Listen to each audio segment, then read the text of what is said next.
Hello, everyone, and welcome to History of the Second World War, Episode 64, The Third Republic, Part 4, Left, Left, Left, Right, Left.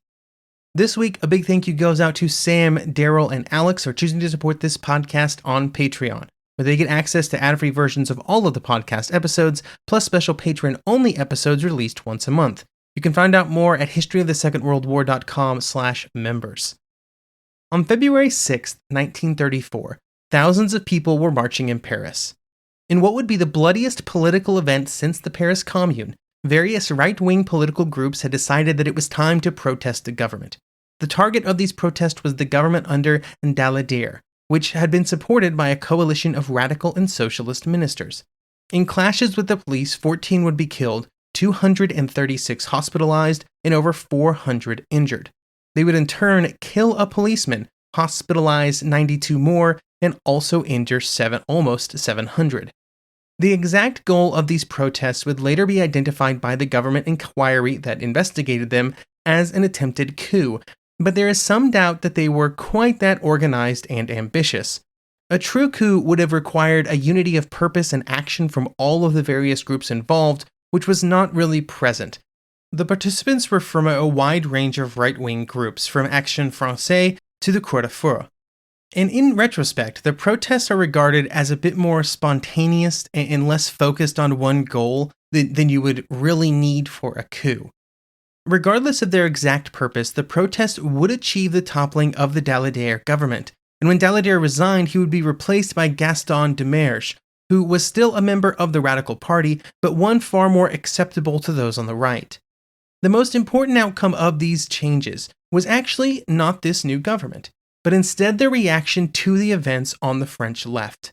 Up until 1934, the French socialists and communists were deeply divided, just like in most other countries. But the events of February 6th began to change this, and over the next several months, a unity would develop between the two groups.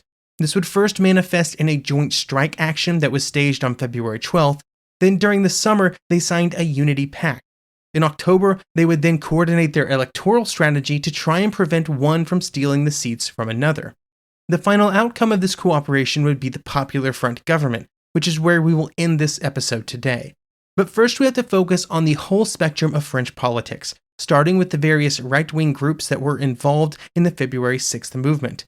It would be their actions that would push the disparate groups on the left to create the Popular Front. Then, in the back half of this episode, we will discuss the formation of that Popular Front before we look at the actions of the Popular Front government after they came to power in June 1936, although that story will wait until next episode. On the surface level, French politics during the interwar years seems incredibly chaotic. The governments rarely lasted more than a year, and several only lasted a few months or even a month. But underneath that chaos was a solid level of stability, as the governments mostly just cycled between the same groups over and over again. What this points to is that many of the groups in French politics largely agreed with one another on many of the most important topics. This allowed the government creating majority, whatever it was, to continue to bounce just slightly around the center, with largely the same group of supporters. Usually members of the Radical Party were at its core. On the right, there were groups of parties that would be categorized as conservative but in no way revolutionary. These groups had a broad base of support among French society, from the upper and middle classes, which were their core support group, but also among various groups of workers. During the 1920s, the majority were close to, or at least considered themselves, close to the center of French politics.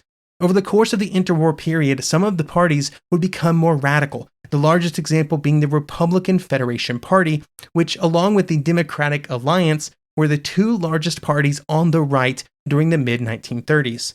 The Republican Federation Party would be the bridge between the parties on the very far right, the revolutionary-type parties, which chose a non-participatory course of action in official French politics, and the more mainstream political groups.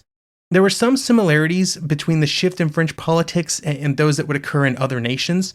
One of these was the growth in support for the left and the erosion of support for the right throughout the 1920s. In France, the elections directly after the war in 1919 would be the high watermark for the groups that would form the Bloc National, and they were able to ride the high of the victory. The post-war unity of these groups would erode in the following decade as support for the socialist and communist parties began to grow. One of the causes for this, but also one of the consequences of it, is that the parties on the right would fracture, with those closer to the center choosing a conciliatory path in collaboration with those on the center left. This would set up the Radical Party into its very important position that would hold for multiple successive elections, allowing it to form multiple center-right or center-left governments. Meanwhile, those parties on the further right would start gaining more support, and they would be the groups that would welcome any person that did not support the left. This included ultranationalists, monarchists, religious groups, really anybody. On the furthest right were groups that would not even participate in normal politics, as discussed in the Dr. Chris Millington interview that was released a few weeks ago. They saw participation as an admission of legitimacy, and so they refused. There were several of these groups, and they all had different sets of beliefs and agendas. For example, Action Française would be a monarchist group for most of the interwar period, whereas the other group, or another of the larger groups, the Croix de Fer, would begin life as a veterans organization before morphing into fascism, or at least a very fascist-adjacent sort of philosophy. Fascism in France is a bit of a topic for discussion. As we discussed during our episodes on the rise of Italian fascism, which many fascists in France saw as an inspiration, or the rise of Nazism in Germany, their blend of political ideas were often rooted in the identification and vilification of an enemy. But France was in a different position due to the fact that it had just won a war and took care of many of its grievances with Germany in the process. It had got Alsace-Lorraine back. Or as Eugene Weber would say in the Hollow Years, France in the 1930s, quote, "Fascism had a low ceiling in France. It was a sated nationale. It had no territories to reclaim, no oppressed minorities to redeem, no lost honor to reconquer." End quote. But that did not mean that nobody tried to create those types of fascist parties. There were several different groups modeled after Mussolini's fascist, often bankrolled by a few rich individuals who almost universally failed to gain too much traction. One of the problems would be Action Française, which was large enough to kind of suck the air out of the room on the French far right, making it difficult for other groups to grow beyond a certain size. And also, Action Française was far too monarchist to really go down the fascist path. This would all somewhat change during the mid-1930s with the rising popularity of more radical right-wing groups, which Action Française saw as a threat to their position. One of these groups, and the most frequently referenced as the leading fascist group in France, was the Croix de Fer. Here is Kevin Passmore from the right in France from the Third Republic to Vichy. Quote, "The Croix de Fer was the major beneficiary of a succession of failures of the center and right. The League combined attacks on state intervention in the economy with schemes for an authoritarian organization of the profession through which it mobilized groups that considered themselves, rightly or wrongly, unrepresented in parliamentary conservatism." End quote. The official statement of the party program, or at least the one that was published in October of 1933, seems less than radical. Typical conservative line items from this period are present: less taxation, fewer state monopolies, reduction in nationalized industries. There was also strong corporatist support within the Croix de Fer, which was one of the foundational principles of Italian fascism. Unstated within the program, but certainly a very real part of the group's belief system, was anti-Semitism. Other similarities with fascist groups in other nations were an inclination towards fashioning the party around paramilitary imagery and the presence of a constant struggle within the group's rhetoric. But I have to end the conversation on the Croix de Fer and the radical right in France with a disclaimer that whether or not these groups should be in the basket of other fascist groups is still open for debate. It really depends on who you talk to, with some claiming that they were simply authoritarian and nationalist and not fascist. My own opinion generally agrees with the fascist categorization, but I will qualify that categorization by stating quite clearly that I take a very broad definition of fascism instead of the more exclusionary one that you will get from some other sources. It's still, I think, kind of an open debate, so I'm not necessarily coming out here and telling you that someone is right or wrong.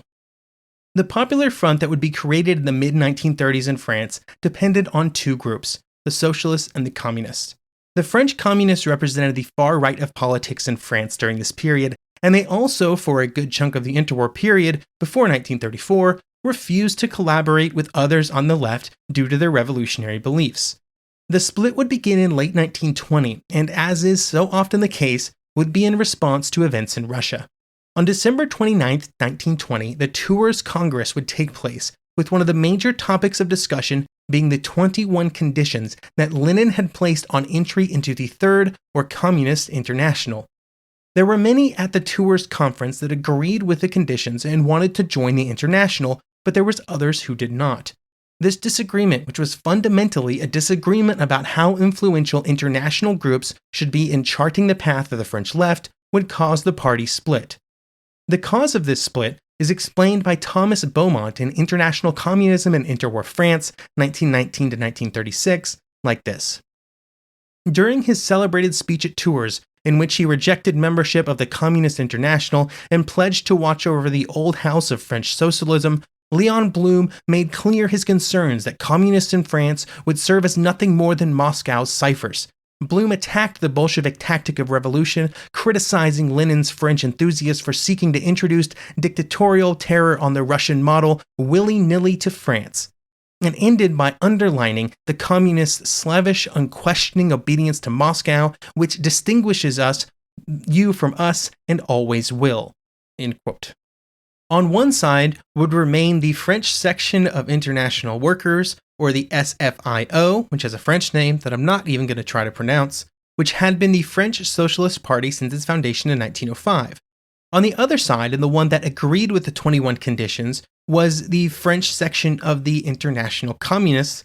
Again, there's a French name that I'm not going to go for, or I will just call them the PCF. The split into two groups set up what would be the structure of the French left for the remainder of the interwar period. On the far left were the communists, then the socialists of the SFIO, and then the radicals. There were other smaller parties, but these were the three primary players. There would be many electoral coalitions between the socialists and the radicals, but there were constant problems in turning those coalitions into real politics. The radicals were themselves split and had many members who would not agree to changes that many socialists felt were essential. Then within the SFIO, there were also many differing opinions, and the disagreements between the various factions would cause many coalitions to collapse. Meanwhile, the PCF was a bit off in the wilderness. Then in 1927, the Communist International would push for a concerted policy of refusing to collaborate with other parties, which would be the path pursued by the communist parties all over the world, and in France this would last until 1934. While this would be one policy where the French communists would agree and go along with Russian policies, this would not always be the case. The relationship between the communist leaders in Russia and international communist groups in various nations is often simplified into one of leaders and followers, but as is usually the case, this is an oversimplification. Due to the long period that many communist leaders spent either in exile or at least in other foreign nations, the web of relations and connections was both dense and confusing. This would continue after events in Russia resulted in the formation of the Communist International. While the International, largely controlled by Russian leaders, could dictate changes, it also had to take into account a variety of local realities if it wanted to grow the support for communism in other nations.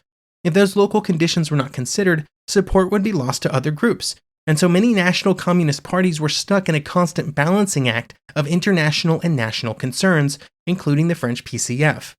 Events elsewhere around the globe would then also play into these calculations, like what would happen to the German Communist Party when the Nazi Party took power in 1933. Domestic events were also important, and in France, none would be more important than the events of February 6, 1934. In the immediate aftermath of the 6th of February, the PCF and the SFIO called for demonstrations. These demonstrations were both protesting what had happened, but also were used as a form of organization and preparation just in case the worst were to happen, which in this case was a fascist coup. On February 9th, these demonstrations were led by the communists, and they would result in hundreds of people being injured or several killed.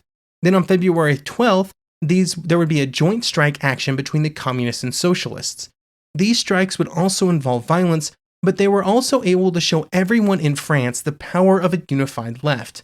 Over 1 million workers would go on strike in Paris alone, and hundreds and thousands would join them in villages and cities all over the country. After over a decade of division, this brief period of joint action was a wake-up call to everyone.